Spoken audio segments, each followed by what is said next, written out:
12 domande agli amministratori locali, 12 quesiti sul futuro della scuola di Valstagna che a settembre chiude i battenti. Prima su tutte la richiesta di non scegliere Cismon come sede alternativa, ma di valutare un'altra struttura in posizione più centrale rispetto all'intera Val Brenta.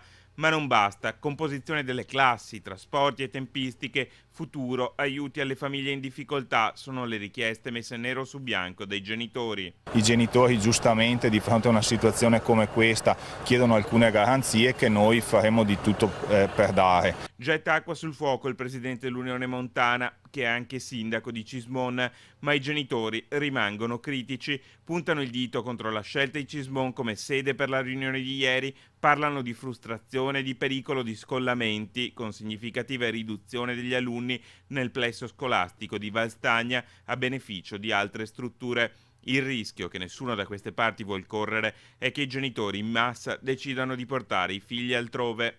Qualora vi sia una diaspora da parte degli alunni in vari sedi, questo diventa un problema consistente per la Val Brenta. Dubbi e perplessità ai quali fa da contraltare un'unica certezza. Lì non si può rimanere. Il responso delle prove statiche non ha margine di interpretazione. La scuola non è sicura. Per questa ragione a settembre non riaprirà.